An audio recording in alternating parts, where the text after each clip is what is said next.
Let's get this show on the road. Hello guys, and welcome back to World of Tanks Ace Tanker series. As you can see, today we'll be driving the Centurion Action 10.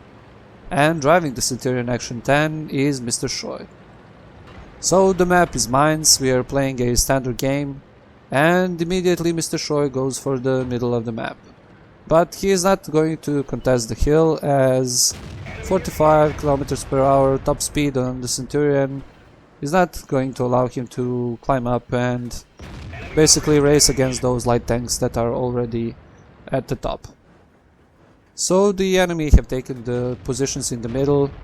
We can see a light tank trying to find the shots on mrshoy, but 175mm on that light tank is basically not enough to go through the armor of the Centurion Action 10 when he is sloped like this.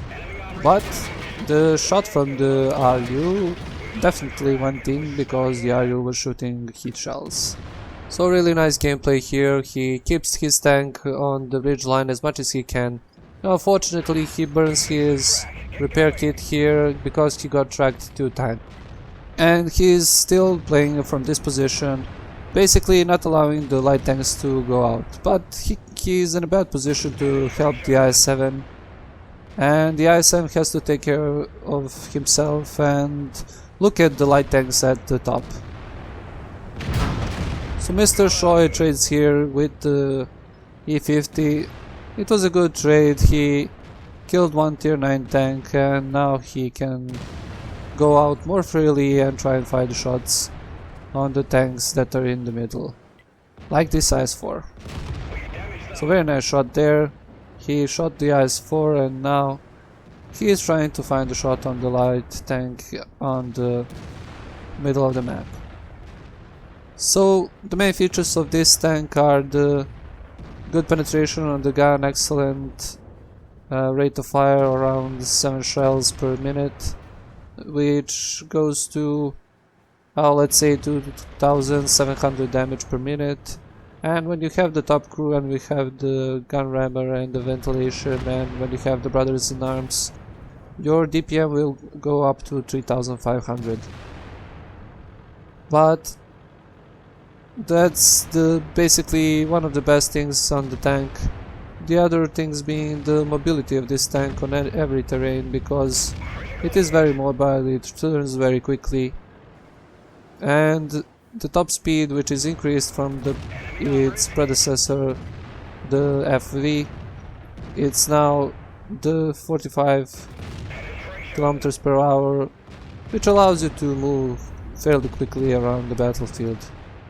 Now he put a couple of good shots there on the IS-4, he tracked him and put 2 good shots. That was enough for the enemy team to go forward and then finish him. A very nice movement here. The IS-7 blocked the shot from the Foch 155 and mrshoy tracked him and the artillery shot him. Very nice coordination there.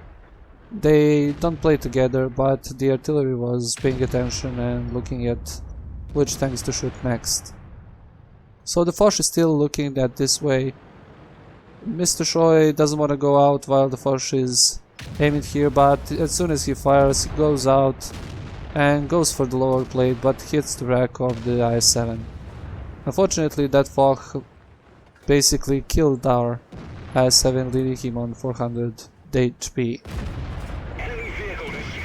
Now mrshoy puts the final shot in the tank destroyer, and he now can push towards the STI and flank him from the right side. He should be okay here, as the Foch is looking at the other way and fighting against the VK, and as soon as he puts 1 shot in the STI, the artillery and another tank put 2 good shots and the STI is finished.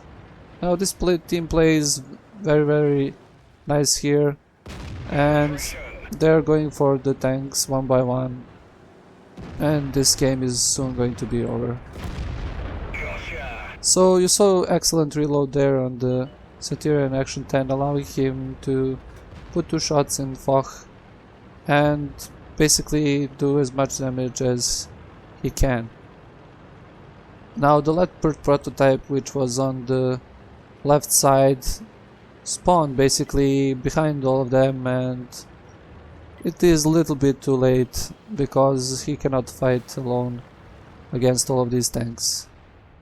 Now what Mr. Shoy is doing here, he is going for the I-7 from the side because the I-7 is not paying attention to him and is looking forward to the tanks that are trying to come through the swamp. So he is occupied watching on the other side and Mr. Shoy can contest him from the left side. Now this Dispatcher does a stupid thing, he goes forward for the I-7 and he gets trapped in the middle of water. Now Mr. Shoy is doing something that you don't see in the random games. He goes in front of the Batchat and not allowing the I-7 to shoot him and finish him. Well, you can say that he is a real gentleman here. He basically saved his Batchat and he lost 1000 HP in the process, but never mind. It's a very good thing when somebody does this. So the Leopard prototype went for the artillery, he finished the artillery and now he is hiding where the artillery was. It is only a matter of time when one of these tanks will shoot him and kill him. The cap is almost at the finish and the Waffenträger finds the last shots. That's a GG and let's take a look at the post-game stats. So Mr. Shoy played really nice here. He got a couple of medals like Bruiser, Fire for Effect, a Confederate medal for assisting the team, and of course the Mastery Badge Ace Tanker. On the team score sheet we can see that he finished first with 1187 experience, 3 kills and 5100 damage. Now you may say that's not a lot, but the position that he took and saving of that Batchat at the end really is something that he should be proud of. On the detailed report you can see that he fired 21 shots, of which 20 hit the target and 15 penetrated. Now the accuracy of this tank is excellent. He didn't get that much penetration with his shots, but he still managed to put 15 in. And to top that all off, he pulled out 2394 assisting damage. Thank you all for watching. If you didn't like the video, drop a dislike or leave a comment how I can improve the channel. And if you liked the video, hit the like button, share and subscribe for more content, as it really helps me out a lot. And also don't forget to follow me on Facebook, Twitter and Google Plus to get the new content first, every Monday, Wednesday and Friday. And if you're wondering what to watch next, hit the little I button in the top right corner and it will lead you to another video. See you guys next time.